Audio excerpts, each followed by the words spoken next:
Hello friends, welcome back to my YouTube channel top teachers coaching classes. मैं लेकर आई हूँ आपके लिए रीड का बहुत ही इम्पोर्टेंट वीडियो जो आपके लिए बहुत हेल्पफुल होने वाला है। उम्मीद करती हूँ आपको पिछली वीडियो पसंद आई होगी, तो उसी के बेस पर आपको एक और वीडियो देखने को मिलेगी। इसमें आपको टॉपिक वाइज हर क्वेश्चन का फैक्ट साथ में मिलेंगे। तो चलिए देखते हैं हम क्वेश्चन नंबर 1। मानसिक विकास के पक्ष है। ऑप्शन ए संवेदना, बी बुद्धि, सी भाषा और डी उपरोक्त सभी। तो आइए देखते हैं इसका सही आंसर क्या होगा। इसका सही आंसर है फ्रेंड्स ऑप्शन नंबर डी, उपरोक्त सभी। यानी कि बालक के मानसिक विकास में इन पक्षों के अलावा कल्पना, विचार व तर्क वितर्क आदि सहायक होते हैं। और मानसिक विकास, संज्ञानात्मक विकास के जनक कौन थे? वो थे जीन पियाजे। तो इसके कुछ इंपॉर्टेंट फैक्ट्स है जो हमें याद रखने हैं। चलिए देखते हैं हम अगला क्वेश्चन। क्वेश्चन नंबर 2 है, थॉर्नडाइक मनोवैज्ञानिक थे।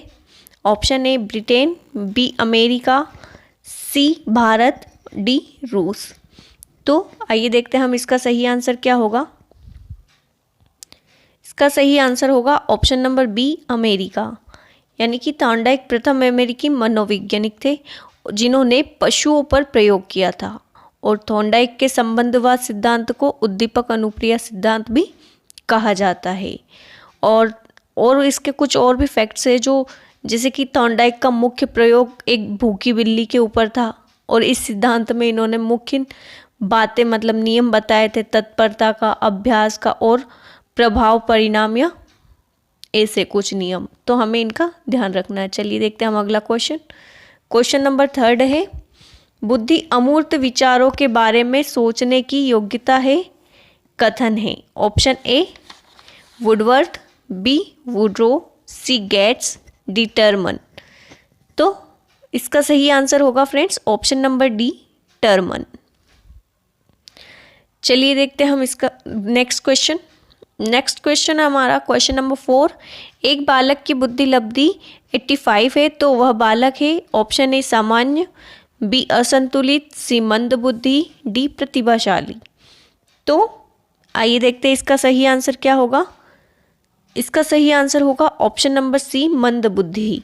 यानी कि एक जो 85 के समथिंग उसकी जो बुद्धि होती है वो मंद बुद्धि बालक होता है। और सबसे जो तेज बच्चा होता है उसकी बुद्धि लब्धि 140 से अधिक होती है। चलिए देखते हैं हम अगला क्वेश्चन। क्वेश्चन नंबर 5 है, बाल अपराध के उपचार की उपयुक्त विधि नहीं है। ऑप्शन ए मनोविश्लेषण विधि, ऑप्शन बी मनोभिनय विधि, ऑप्शन सी कारावास और ऑप्शन डी है मनोवैज्ञानिक विधि। तो आइए देखते हैं हम इसका सही आंसर क्या होगा। इसका सही आंसर होगा फ्रेंड्स ऑप्शन नंबर सी कारावास। यानी कि सबसे पहला बाल सुधार गृह न्यूयॉर्क में बना था तथा प्रथम बाल अध्ययन आंदोलन अमेरिका में हुआ था जिसके जनक स्टैनली हॉल थे। तो ये कुछ ऐसे फैक्ट्स हैं जो हमें ध्यान रखने हैं। चलिए देखते हैं हम अगला क्वेश्चन। क्वेश्चन नंबर 6 है, निम्न में से वस्तुनिष्ठ प्रश्नों का प्रकार नहीं है। ऑप्शन ए सत्य असत्य, ऑप्शन बी रिक्त स्थान पूर्ति, ऑप्शन सी व्याख्यात्मक, ऑप्शन डी वस्तुनिष्ठ प्रश्न, बहुविकल्पी प्रश्न। तो आइए देखते हैं हम इसका सही आंसर क्या होगा फ्रेंड्स। इसका सही आंसर है ऑप्शन नंबर सी व्याख्यात्मक। यानी कि जो व्याख्यात्मक प्रश्न है वो वस्तुनिष्ठ प्रश्नों का प्रकार नहीं है। यानी कि इसमें हम व्याख्या करके बताते हैं तो ये वस्तुनिष्ठ प्रश्नों का प्रकार नहीं हो सकता, इसमें विश्लेषण से दिया होता है। चलिए देखते हैं अगला क्वेश्चन। क्वेश्चन नंबर 7, संवेदना ज्ञान की पहली सीढ़ी है। यह कथन है। ऑप्शन ए भाषा विकास है, ऑप्शन बी मानसिक विकास है, ऑप्शन सी ध्यान का विकास है और ऑप्शन डी शारीरिक विकास है। तो आइए देखते हैं सही आंसर क्या होगा। ऑप्शन नंबर 20 का सही आंसर होगा मानसिक विकास है। मानसिक विकास से अभिप्राय यानी कि ज्ञान भंडार में वृद्धि एवं उसके उपयोग से है। और मानसिक विकास के प्रमुख पक्ष जो होते हैं वो इस प्रकार होते हैं: संवेदना, निरीक्षण, स्मरण, कल्पना, चिंतन, निर्णय, बुद्धि, रुचि एवं अभिरुचि, प्रत्यक्षीकरण, ध्यान, तर्क, सीखना और भाषा।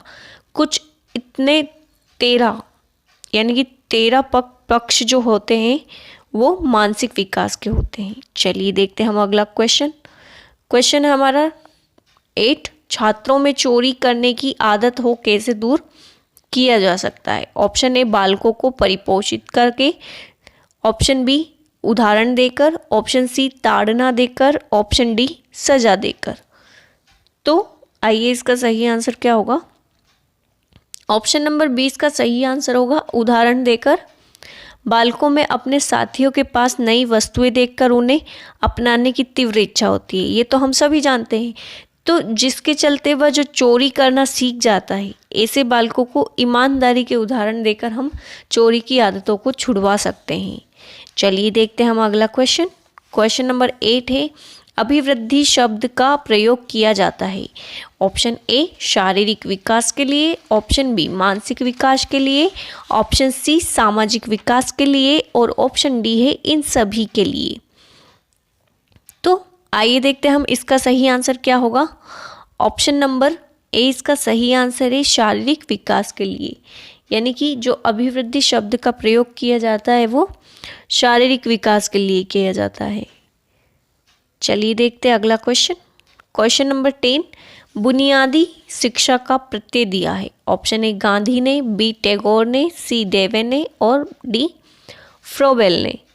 तो इसका सही आंसर होगा friends option number A Gandhi ने। जो बुनियादी शिक्षा का प्रत्यय है वो किसने दिया, गांधी ने। और यानी कि करके सीखना, इसका मतलब क्या होता है, करके सीखना।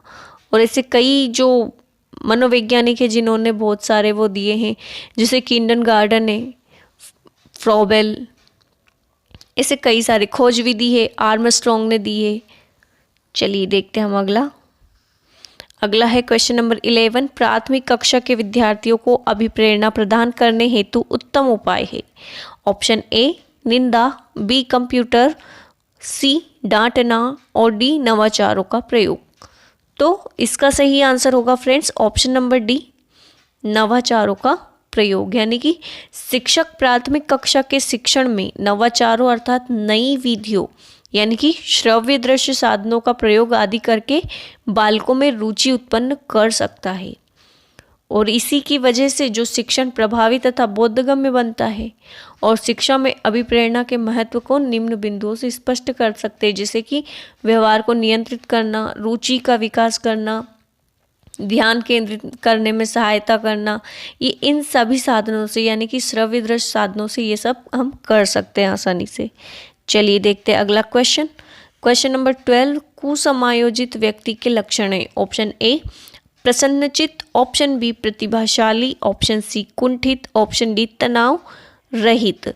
सो ऑप्शन सी इसका सही आंसर होगा फ्रेंड्स कुंठित, यानी कि जब लक्ष्य प्राप्ति करने में उसे अनेक बाधाओं का सामना करना पड़ता है तो उसे एक अप्रियता की अनुभूति होती है। ये जैसा कि हम सभी जानते हैं, हम सभी के साथ ऐसा होता है, जिसे हम असंतोष या हताश, निराशा या कुंठा कह सकते हैं। तो ये कुसमायोजित व्यक्ति के लक्षण होते हैं। बहुत बार ऐसी नेगेटिविटी हम सभी के अंदर आ जाती है। चलिए देखते हैं नेक्स्ट है क्वेश्चन नंबर 13, क्रियात्मक अनुसंधान का सूत्रपात हुआ है। Option A England, B America, C France, D Germany. तो इसका सही आंसर होगा friends option number B America, यानी कि क्रियात्मक अनुसंधान शब्द का प्रयोग सबसे पहले कोलियर द्वारा द्वितीय विश्व युद्ध में किया गया था और क्रियात्मक अनुसंधान का सूत्रपात करने का श्रेय सर्वश्रेष्ठ जो लोकतंत्री देश था वो था अमेरिका, इसी को इसका श्रेय जाता है। चलिए देखते हैं हम अगला क्वेश्चन नंबर 14, भारत में सर्वप्रथम बुद्धि परीक्षण किसने प्रकाशित किया। Option A doctor Bhatia, option B Kuppuswamy, option C doctor Rice, option D Stern. तो फ्रेंड्स इसका सही आंसर होगा option number C doctor Rice. ये भारत में सर्वप्रथम बुद्धि परीक्षण लाहौर के एफजी कॉलेज में डॉक्टर रईस ने सन 1922 में हिंदुस्तानी बिने क्रिया स्केल के नाम से प्रकाशित करवाया था और भारत में सामूहिक भाषात्मक बुद्धि परीक्षण प्रोफेसर उदय शंकर ने तैयार कराया था। तो ये कुछ ऐसे इंपॉर्टेंट फैक्ट है फ्रेंड्स जो आपको हमेशा ध्यान रखने हैं। चलिए देखते हैं अगला क्वेश्चन। क्वेश्चन नंबर 15, बच्चों में अमूर्तमान प्रत्ययों को ग्रहण करने की योग्यता होती है। ऑप्शन ए मानसिक रूप से पिछड़े, ऑप्शन बी पिछड़े हुए, ऑप्शन सी प्रतिभाशाली और ऑप्शन डी है इनमें से कोई नहीं। तो फ्रेंड्स ऑप्शन नंबर सी इसका बिल्कुल सही आंसर है। जो बच्चे में अमूर्तमान प्रत्ययों को ग्रहण करने की योग्यता होती है वो प्रतिभाशाली बच्चों में होती है। यानी कि हरमन के अनुसार 140वां अधिक बुद्धि लब्धि गुणांक के व्यक्तियों को प्रतिभाशाली कहा जा सकता है। चलिए, तो फ्रेंड्स उम्मीद करती हूँ आपको ये वीडियो पसंद आई है। यदि आपको ये वीडियो पसंद आई है तो प्लीज़ चैनल को सब्सक्राइब कीजिए